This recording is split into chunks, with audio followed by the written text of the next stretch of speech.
우리가 나사로 이야기를 몇 주간 계속 보고 있습니다.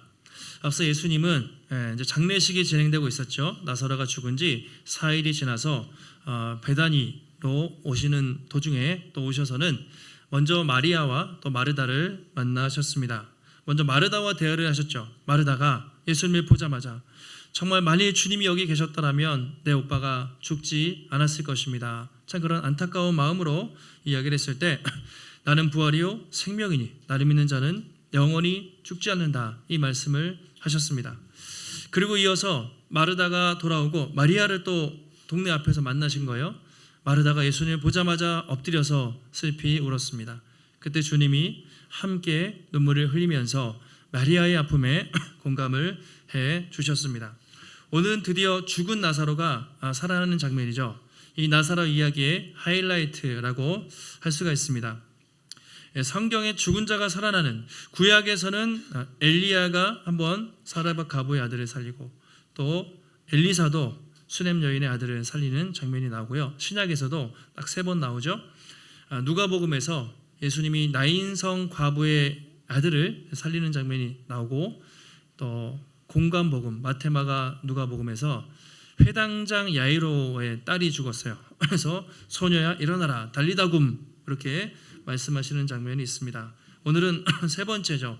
나사로가 살아나는 장면인데, 이 사건은 우리가 몇 주간 본 것처럼 아주 구체적이고 자세히 나와 있습니다. 그러니까 의미가 있겠죠.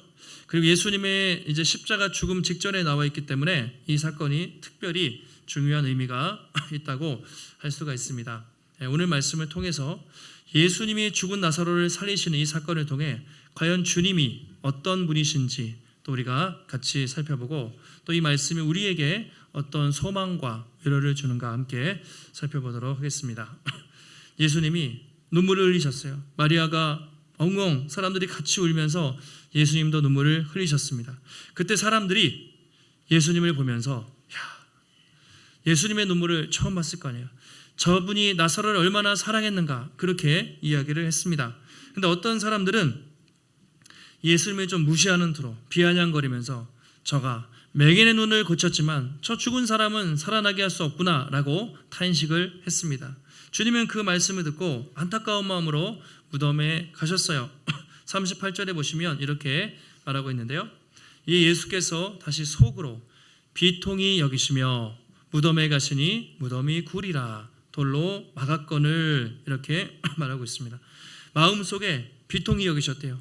지난주에도 비통히 여기셨어요. 마리아가 우는 걸 보면서, 사람들이 우는 걸 보면서 슬퍼하셨는데, 비통히 여기다, 이것은 슬퍼하다는 의미가 아니라고 했죠. 슬퍼하다라는 의미보다는 아주 깊이 탄식하다, 또 아주 강하게 분노하다, 화가 난 상태, 이게 비통하다는 의미였습니다. 예수님은 다시 마음에 아주 분하고 화나는 마음으로 무덤으로 가셨어요. 왜 그러셨을까? 왜 지난주에 이어서 다시 주님은 비통해 하셨을까?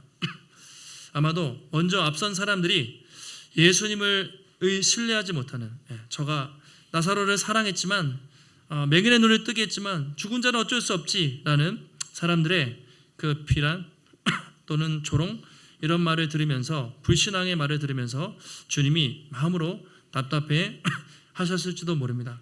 더 본질적인 것은 이 나사로를 죽음에 몰아넣은 죄와 사망의 권세, 사람들을 슬픔에 빠뜨리고 이 세상을 지배하는 이 죄와 사망의 권세 자체에 대해서 주님이 분노하셨다라고 우리가 볼 수가 있습니다.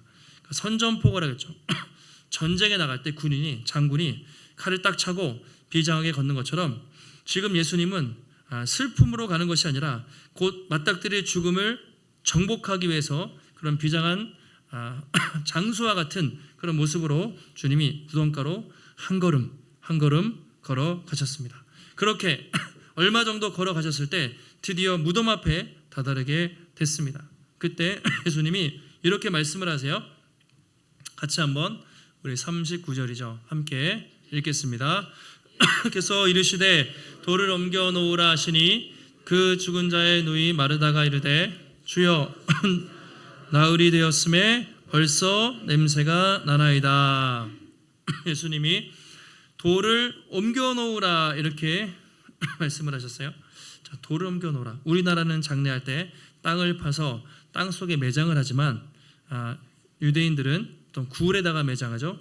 굴 안쪽에다가 시신을 넣고 그리고 동굴을 큰 돌로 닫아가지고 그렇게 장례를 했습니다. 그래서 무덤에 들어가기 위해서는 큰 돌을 반드시 굴려야 됐어요.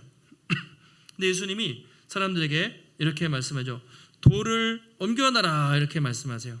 자, 예수님은 왜 이렇게 말씀을 하셨을까요? 예수님이 죽은 자도 살리시는데 돌아 문아 열려라 뭐 이렇게 해도 되고 말씀으로 다 할 수 있는데 사람들한테 돌을 옮겨 놓으라라고 그렇게 명령을 하셨습니다. 이것은 예수님이 다 할 수 있지만 순종하기 원하셨던 거예요. 그들이 불가능한 일이지만 믿음으로 순종하길 원하셔서 너희들이 돌을 옮겨 놓으라 그렇게 말씀을 하셨습니다. 성경을 보면 예수님이 기적을 많이 베푸시지만 자세히 보면 주님이 그 기적이 일어나기 전에 항상 사람들의 순종을 명령하실 때가 많이 있어요. 가나의 혼인잔치, 포도주가 떨어졌습니다. 주님이 바로 바꿀 수도 있지만 마리아의 순종 그리고 하인들의 순종을 통해서 물이 포도주로 바뀌는 그런 사건을 볼 수가 있습니다. 자, 오병이어의 기적에서도 5천 명이 모였어요. 그냥 막 돌이 떡에 되게 하고 먹을 걸 다 주님이 찍어내실 수도 있지만 어린아이, 보리떡 5개, 물고기 2마리, 작은 헌신, 순종을 통해서 그리고 제자들에게 50명씩 다 해가지고 너희들이 나눠줘라. 제자들의 순종을 통해서 주님은 그렇게 항상 역사를 하죠. 그러니까 하나님은 다 할 수 있지만 항상 우리가 자발적인 순종을 통해서 그 믿음의 역사, 놀라운 하나님의 역사에 동참하길 원하시는 것이죠. 자, 그래서 오늘도 돌을 옮겨놔라 이렇게 말씀을 하셨어요. 근데 마르다가 순종하지 않습니다. 불신앙적인 모습을 보이죠. 뭐라고 합니까? 주님, 오빠가 죽은 지 벌써 4일이 지났습니다. 예수님, 오빠가 죽은 지 벌써 나흘이 됐습니다. 냄새가 납니다 라고 이야기하죠. 이 말은 무슨 뜻입니까? 예수님, 벌써 우리 오빠 죽었다고요. 그래서 돌을 옮겨놔봤자 뭐합니까? 그 썩어서 냄새나는 시체를 보느니 주님 차라리 무덤 문 열지 마시고 그냥 여기서 기도하고 가시죠. 이렇게 반응을 한 것이죠. 죽은 지 4일이 지났다. 4일이라는 것은 유대인들은 3일째까지는 영혼이 육체 주변에 이렇게 있다고 했죠. 4일째 지나는 날 완전히 떠나요. 그러니까 4일 지났다는 것은 살아날 가능성이 단 1%도 없습니다. 제로. 그냥 끝난 것이에요. 근데 예수님 무덤을 돌을 열어서 오빠 얼굴 봐봤자 무슨 소용이 있습니까? 그냥 가시죠. 이런 식으로 대답을 했던 것이죠. 물론 보통 사람들이라면 충분히 그렇게 답할 수 있지만 마르다라면 조금 다르게 해야 되지 않았을까? 왜냐하면 마르다는 평소에 예수님과 친분이 있는 또 사람이었습니다. 그리고 앞서 마르다가 한 말이 있어요. 뭐라고 했습니까? 예수님이 나는 부활이요 생명이니 나를 믿는 자는 죽어도 살고 살아서 믿으면 영원히 죽지 아니하리라. 네가 이것을 믿느냐? 라고 했을 때 마르다가 뭐라고 했습니까? 성경 27절에 보시면 주여 그러하이다. 주님 내가 믿습니다. 주는 그리스도시요 세상에 오시는 하나님의 아들이심을 내가 믿습니다. 이렇게 고백을 했던 거예요. 그런데 지금 오빠가 죽음 앞에서 이 무덤 앞에서 완전히 불신앙적인 믿음 없는 모습을 보여주고 있습니다. 앞에서는 예수님 하나님의 아들이시고 그리스도이십니다라고 고백했지만 정작 이 무덤 눈앞에 펼쳐진 그 절망스러운 현실 앞에서 마르다는 전혀 믿음의 고백을 하고 있지 못합니다. 불신앙적인 모습을 보여주고 있죠. 주님이 좀 안타까우셨던 것 같아요. 그래서 좀 타이르듯이 말씀하시지 않았을까? 내 말이 네가 믿으면 하나님의 영광을 보리라 하지 않았냐? 믿으면 하나님의 영광을 볼 것이다. 주님이 그렇게 이야기하시죠. 앞에서도 제자들한테 나사로 이 병은 죽을 병이 아니다. 그렇죠? 죽을 병이 아니라 하나님의 영광을 위한 병이라고 주님이 말씀하신 적이 있습니다. 주님이 이렇게 절망적인 상황에도 마르다가 믿음으로 하나님의 영광을 바라보기 원하셨던 거죠. 자, 우리 오늘 이 마르다의 모습을 한번 보면서 우리의 모습을 돌아볼 수 있겠습니다. 우리도 입술로는 하나님 믿습니다. 주일날 예배드리고 기도하고 늘 신앙 고백을 하지만 실제 우리의 삶에서 어려운 일이 생겨요. 또 고난이 찾아오면 우리가 고백했던 것만큼 과연 우리가 믿음으로 살아가는가? 오늘 주일에 찬양하고 예배했습니다. 여러분이 내일 주중에 직장에서, 학교에서, 가정에서 어려운 일이 생길 때 과연 내가 고백한 것만큼, 고백한 것처럼 믿음으로 행동하며 살고 있는가? 돌아보면 참 그러지 못할 때가 많이 있는 것 같습니다. 우리 예배 드릴 때마다 항상 뭘 고백하죠? 항상 앞에 사도신경 고백하시죠. 사도신경을 뭐라고 합니까? 신앙 고백이라고 합니다. 우리의 공통의 신앙을 고백하는 것이죠. 그 신앙 고백의 내용이 무엇입니까? 전능하사 천지를 만드신 하나님 아버지를 내가 믿사오며, 즉 하나님은 전능하신 분이다. 우리는 늘 신앙을 고백합니다. 그리고 쭉 고백하다가 마지막에 몸이 다시 사는 것과 뭐죠? 부활을 고백하죠. 영원히 사는 것, 영생을 우리는 늘 예배드릴 때마다 고백을 하고 있습니다. 근데 입술로는 이렇게 고백해요. 그런데 세상 살다 보면 힘든 일이 생기면 하나님의 전능하신 분이라는 것을 잊어버리고 믿음이 약하고 흔들리고 초라해질 때가 많아요. 정말 부활의 능력을 믿기보다는 부활이 없는 것처럼 세상 사람들처럼 살아갈 때도 있는 것 같아요. 우리가 예수님을 주님이라고 고백하잖아요. 그건 주인이라는 거잖아요. 인생의 주인이 주님이십니다 라는 고백인데, 여전히 내가 주인 되어서 내 물질, 내 시간, 내 건강, 내 은사, 내 멋대로 또 살아가려는 모습도 우리 가운데 있는 것 같아요.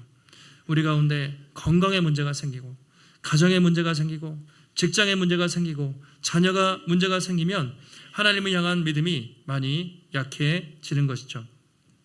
믿음과 현실의 차이라고 말할 수 있습니다. 우리의 신앙 고백과 삶의 괴리라고 할 수가 있습니다. 그래서 우리는 예배 때마다 다시 고백을 하는 거예요. 하나님, 나의 믿음 없음을 불쌍히 여기시고 탐대한 믿음을 회복시켜 달라고 우리가 나아가는 것이죠. 그래서 예수님이 이 마르다의 믿음 없는 모습을 보시고 이렇게 하나님의 영광을 바라보라고 권면을 하십니다. 다행히도 마르다와 사람들이 순종을 해요. 돌을 옮겨 놓습니다. 그리고 예수님이 이렇게 말씀하세요. 41절입니다. 돌을 옮겨 놓으니 예수께서 눈을 들어 하늘을 우러러보시고 이르시되, 기도하시는 거죠. 내 아버지여, 내 말을 들으신 것을 감사합니다 라고 이렇게 고백하고 있습니다.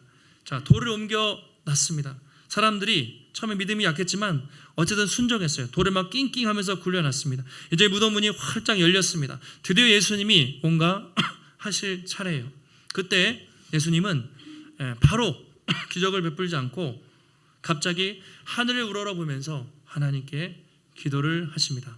뭐라고 하십니까? 아버지여, 내 말을 들으신 것을 감사합니다. 아버지께서는 언제나 내 말을 들으시는 줄 내가 믿습니다.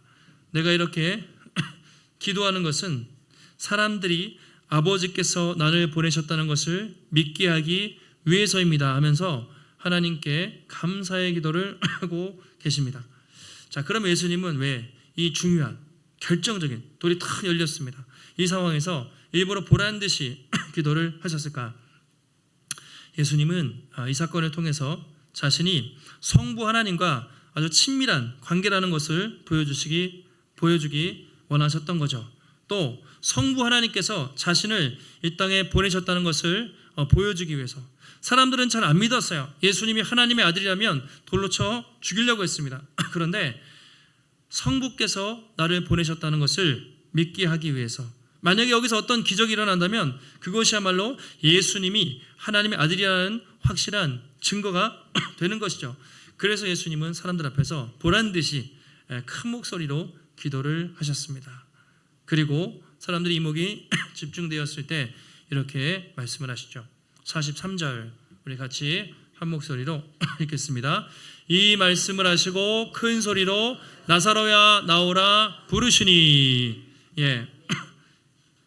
이 말씀, 이 기도를 하신 다음에 나사로야 나오너라 큰 목소리로 불렀다고 성경이 기록하고 있습니다. 아무도 상상하지 못했던 말씀을 주님이 하시는 거죠.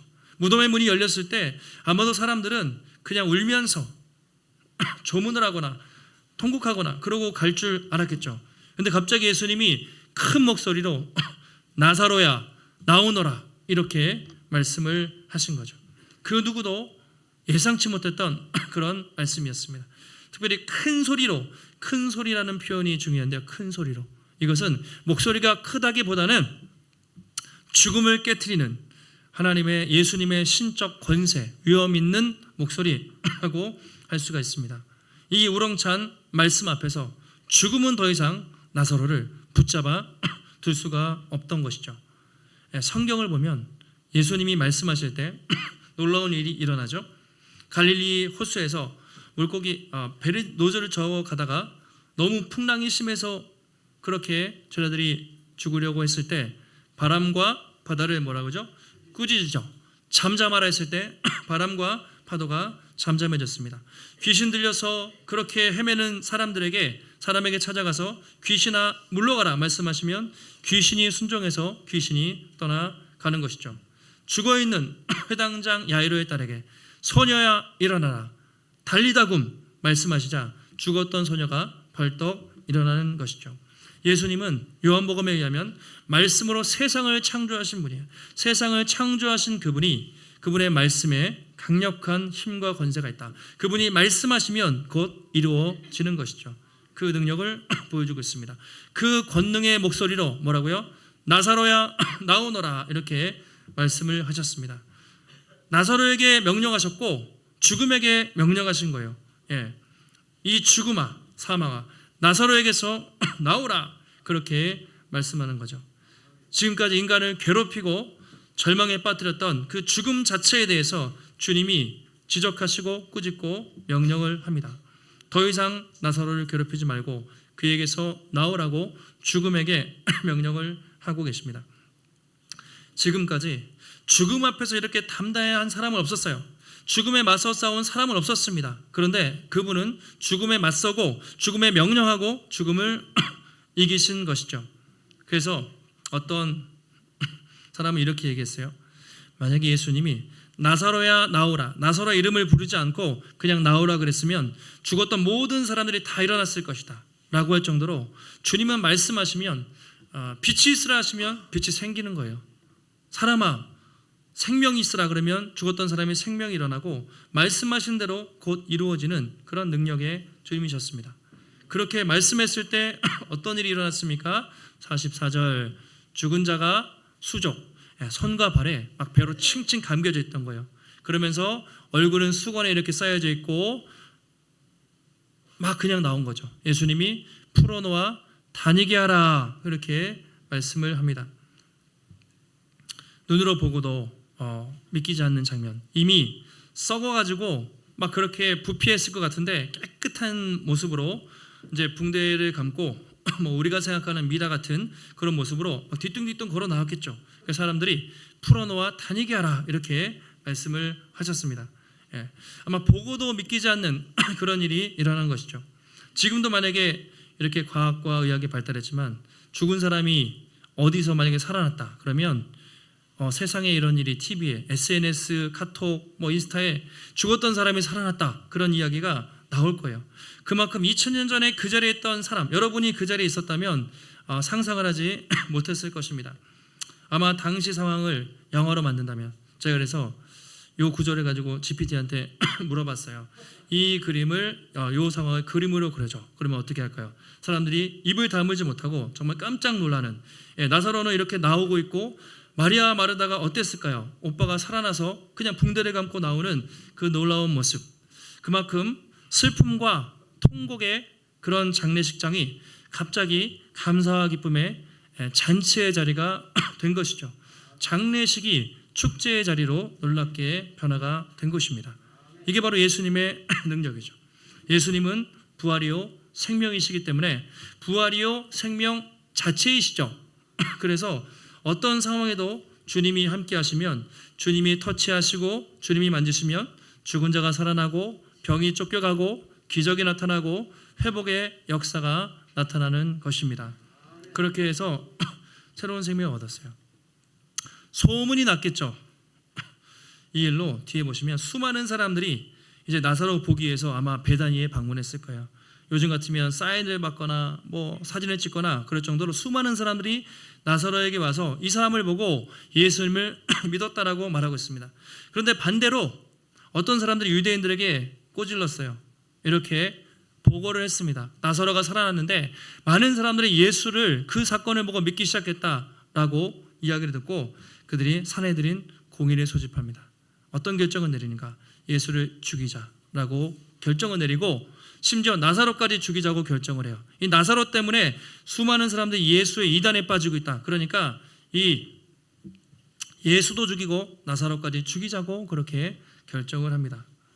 결국 이 사건을 통해서 예수님은 더 미움받으세요. 그리고 이 나사로를 살린 사건 때문에 예수님은 십자가에 달려 돌아가시게 되는 거죠. 이 오늘 사건을 통해서 나사로는 살아났지만 예수님은 십자가를 향해, 무덤을 향해 한 걸음 더 나아가신 것입니다. 우리가 이 나사로 사건을 좀 길게 나왔잖아요. 몇 주간 보았는데요. 이건 단순히 죽은 사람이 살아난 그런 기적을 말하는 게 아니에요. 그런 기적은 엘리야도 일으켰고 엘리사도 일으켰고 위대한 선지자들도 죽은 자를 살리는 기적을 하나님께 기도해서 일으킨 적이 있습니다. 그럼 이 사건의 의미는 무엇인가? 예수님은 이 사건을 통해서 얼마 후에 예수님 자신도 십자가에서 죽으셨지만 3일 만에 부활하실 그 사건을 보여주는 예표예요. 그래서 우리가 예표라는 말, 예고편, 곧 자신도 십자가에 달려 죽으시지만 살아날 것을 보여주는 일종의 리허설, 그리고 예고편이라고 할 수가 있습니다. 근데 오늘 나사로는 어떻게 됐습니까? 죽었지만 몇십 년 살다가 살았죠. 죽었다가 살아났지만 몇십 년 살다가 다시 죽었겠죠. 결국 죽어요. 그래서 우리 나사로를 부활했다고 말하지 않고 소생했다 이렇게 표현합니다. 결국 죽어요.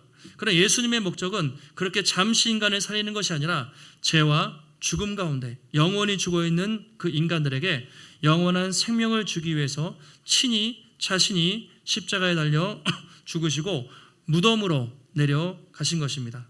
그리고 무덤에서 장사한 지 3일 만에 죽은 자 가운데 다시 살아나심으로 무덤에서 우리를 건지시고 죽음에서 우리를 건지시고 우리에게 영원한 생명을 주신 것입니다. 이것이 주님의 은혜이죠. 요한복음 5장 24절에 내 말을 듣고 또 나를 보내신 이를 믿는 자는 영생을 얻었고 심판을 얻지 않으니 사망에서 생명으로 옮겼느니라 이렇게 말씀을 하고 있죠. 영생을 얻었고 그런즉 누구든지 그리스도 안에 있으면 새로운 피조물이라 이전 것은 지나갔으니 보라 새 것이 되었도다. 뭐가 새롭게 되었다는 것입니까? 과거에 죄와 사망 권세 아래 굴복했어요. 우리는 죄의 종노릇했고 죽음이 너무 두려워 살던 인간들에게 예수 그리스도 안에서 새로운 피조물이 되었습니다. 더 이상 우리는 죽음이 없습니다. 정죄함이 없어요. 심판이 없고 사망이 없습니다. 인생의 가장 큰 문제가 해결이 된 거예요. 그래서 우리는 우리 인생에 어려움이 찾아오겠지만 가장 큰 문제, 이 죽음의 문제가 영원히 완전히 해결됐기 때문에 우리는 담대할 수가 있는 것입니다. 그래서 바울이 고린도전서 15장 부활장에서 이렇게 말하죠. 지난주에도 한번 드렸던 것 같아요. 맨 나중에 멸망받을 원수는 뭐죠? 사망. 원래 인간은 자연적으로 죽는 게 아니죠. 원래 인간은 영생하도록 창조됐지만 죄 때문에 사망이 들어왔고 십자가에서는 죄가 일단 꺾였어요. 완전히 짓밟혔지만 요한계시록에 보면 마지막 다시 오실 때는 사망 자체가 사형 선고를 당해요. 죽음이 죽어요. 죽음이 없어져요. 그래서 영원한 세상이 펼쳐지게 된다는 것이죠. 그래서 바울이 15장 55절에서도 이렇게 말하죠.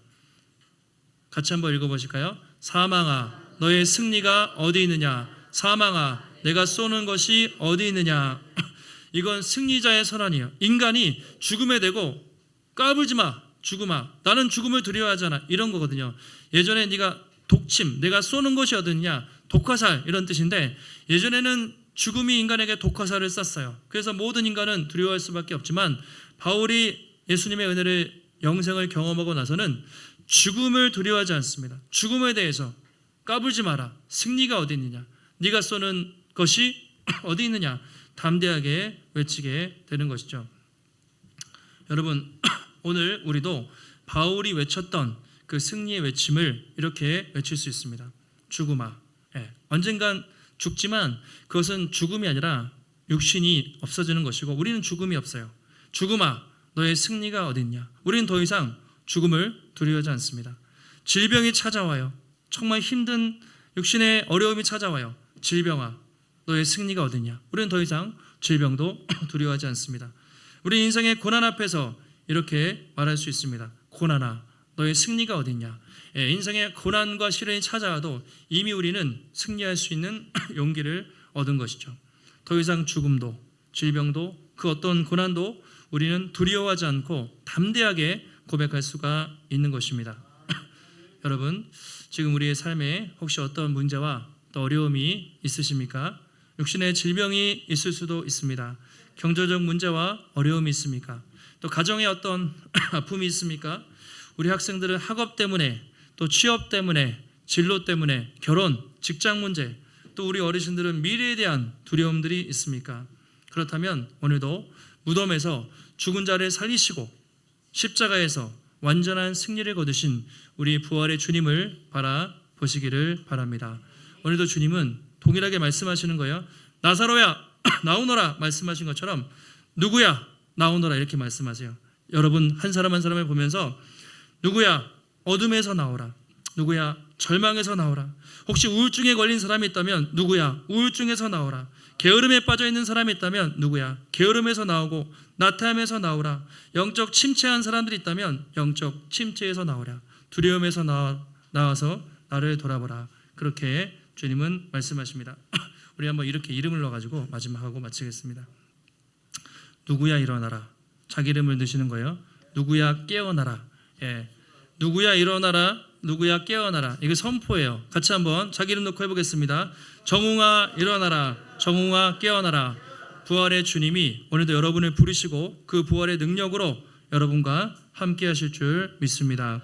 한 주간 그 생명 되신 주님과 함께 담대하게 살아가시고 그 부활의 주님을 또 증거하며 살아가시는 우리 복음의 숲의 모든 귀한 성도님들이 되시기를 예수님의 이름으로 축복합니다.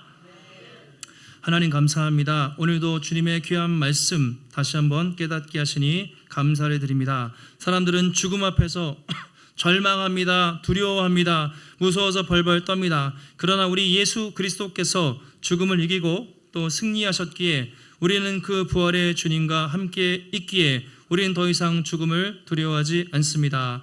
예수를 믿는 자는 영생을 얻었고 사망에서 생명을 이미 얻었다고 말씀하셨습니다. 사망아 너의 승리가 어디 있느냐. 우리는 이제 더 이상 죽음도 두려워하지 않고 하나님 담대하게 고백할 수 있습니다.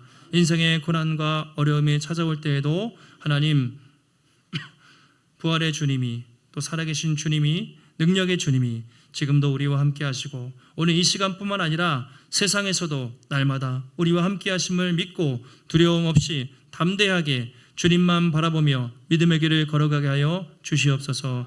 오늘도 주 앞에 나올 때 하나님 우리의 마음과 정성을 다해 귀한 예물 드렸습니다. 하나님 드려진 모든 손길들 주님 그 예물을 기쁘게 받으시고 하나님 우리가 입술로 주님이 내 삶의 주인입니다. 입술로만 고백하는 것이 아니라 나의 물질과 나의 시간과 나의 건강을 주님을 위해 드릴 때 하나님 우리 삶에 부족함이 없이 더 풍족하게 채우시는 하나님의 선한 손길 주님의 귀한 공급하심을 날마다 경험케 하여 주시옵소서. 한 주간도 승리의 주 부활의 주님과 동행하며 승리케 하시기를 간구하오며 존귀하신 예수님의 이름으로 기도하옵나이다. 아멘.